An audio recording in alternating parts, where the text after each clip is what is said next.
We're at the Guam Police Department headquarters in Tizen, where the Department of Corrections and the Guam Police Department is about to give the latest on the investigation after a detainee was found dead last Friday at the Gutney Detention Facility. Good afternoon, Hafaday. Thank you all for being here at this press conference today.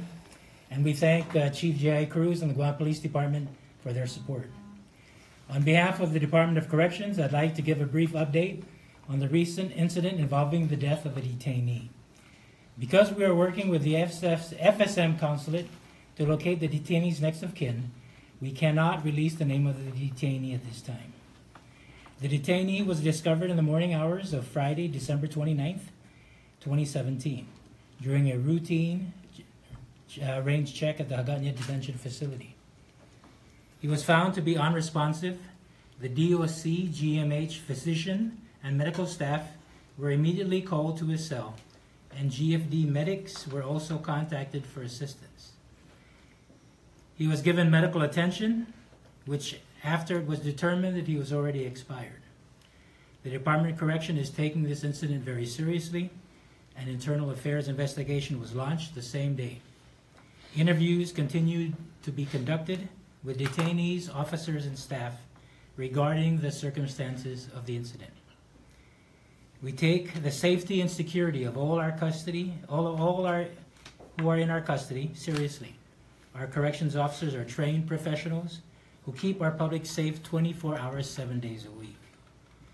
Keeping the most violent offenders behind bars and off our streets. Thank you for your attention in this matter, and I'll now turn the table over to Chief Cruz, and then we'll open the table up for questions. Good afternoon, everybody. First off, I'd like to acknowledge Director Tony Lamorena on this joint effort, this investigation that the Guam Police Department has undertaken. As Director Lamorena had indicated, this investigation was initiated on Friday morning when the Guam Police Department was contacted relative to an individual who they believe to be expired at the Department of Corrections detention facility. So officers from the Guam Police Department did respond. Our criminal investigations section detectives, our homicide detectives, were activated. They did respond over there. Dr. Espinola was contacted. An autopsy was conducted yesterday, and based on the results of that, we believe that the injuries that the detainee sustained are consistent with an assault that occurred on that individual. Now, the details of this investigation I am not able to release because it is an ongoing homicide investigation. So the Criminal Investigation Division is taking this case, as all death investigations are taken, very seriously to look into this matter. And again, we're working with the Department of Corrections, and to be clear, the Guam Police Department is handling the criminal investigation portion of this, while the Department of Corrections takes care of the administrative / internal investigation into this matter. Okay? Yes. So the suspects that we're looking into with this investigation, does that include both inmates, detainees, and officers? Well, at this point, because there are still a bunch more of interviews that need to be conducted, I wouldn't say that we've narrowed down any suspects just yet. My criminal investigators, my homicide detectives are still conducting interviews. They're ongoing as we speak. However, they have interviewed the cellmates of the individual who was detained there. And again, there are more interviews to be conducted before we can definitively say who any of the suspects may be. Are you looking into the possibility of a potential cover-up that occurred in this case? Again, we're looking into the criminal investigation portion of this. Janella looks into the manner of death, into how the death occurred. That's what we're looking into at this point. Again, the administrative investigation / internal affairs investigations runs parallel with the criminal investigation.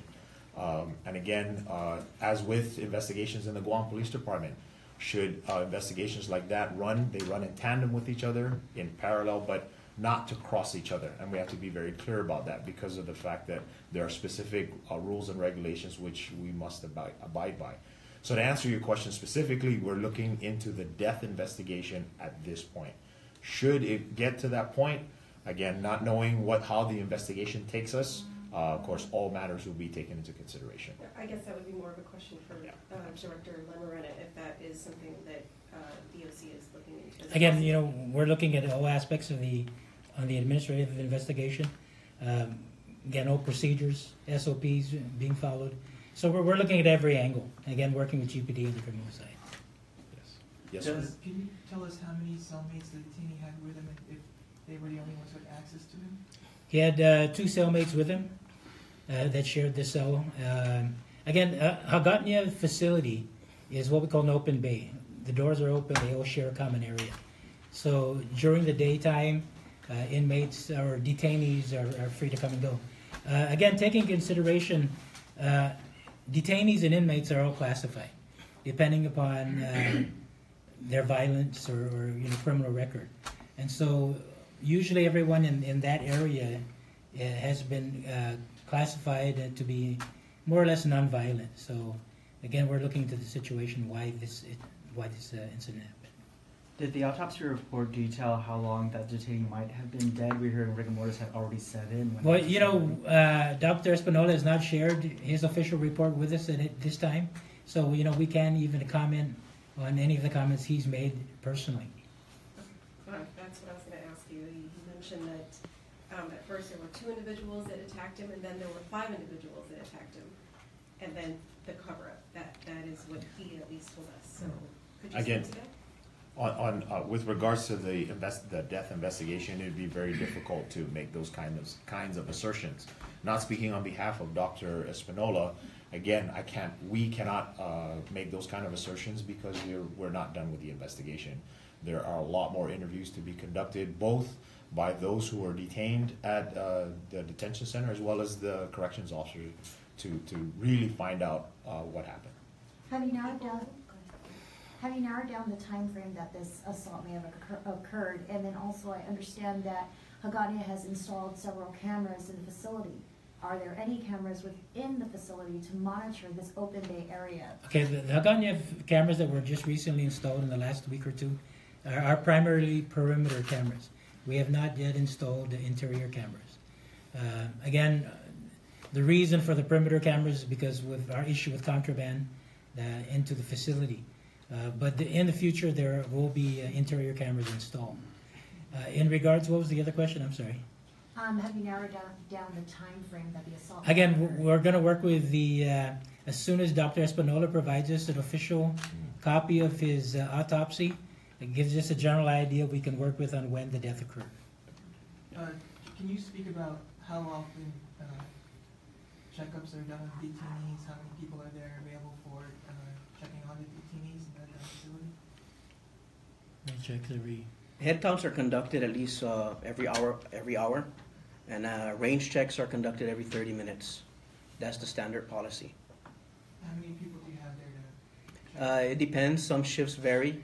Again, I would have to look at the blotter for that particular day and who was on duty, but it can vary between 3 to 5 officers. And how many do you have locked up at? Hagatnya is both a federal and local detainee facility, so total local and federal is about 150. But they're not mixed. We have federal on one side, local on the other side. Sir, you said you are interviewing several individuals. Yes. Could you give us an idea of how many people you're looking at?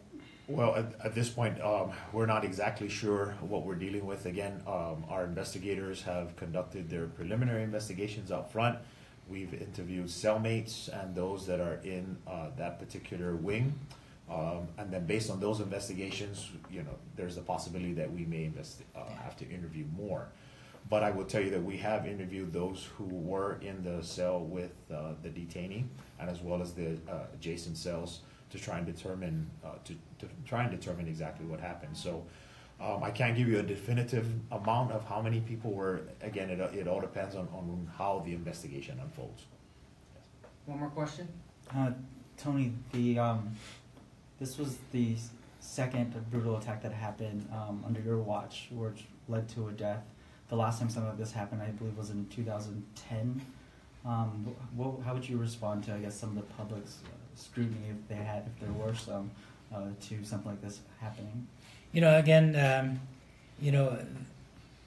the Department of Corrections deals with individuals who have committed crimes. Our officers on a daily basis go through the stress of trying to protect the community from these violent criminals. When you put criminals together in one area, it even makes the situation more volatile.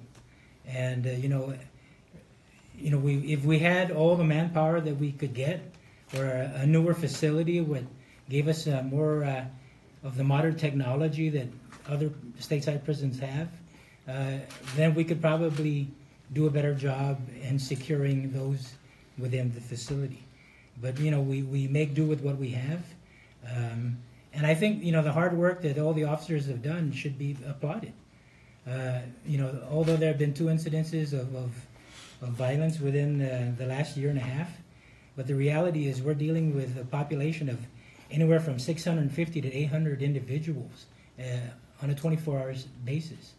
And when you've got officers that are working long hours and having to maintain peace among all those in there, I mean, we have to give credit to the officers for doing a good job. One more question. This isn't entirely related to this specific case, but what is the status of all contraband investigations at DOC? I'm sorry? What is the status of all contraband investigations at DOC? We turned over all the contraband cases to GPD, so GPD handles all those investigations.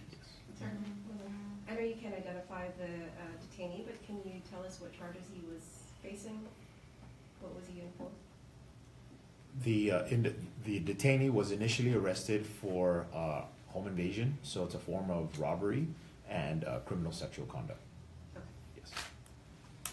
Okay, any additional questions you can refer to me or the Deputy Director of DOC? Thanks for joining us this afternoon. Thank you very much. Thank you. Thank you.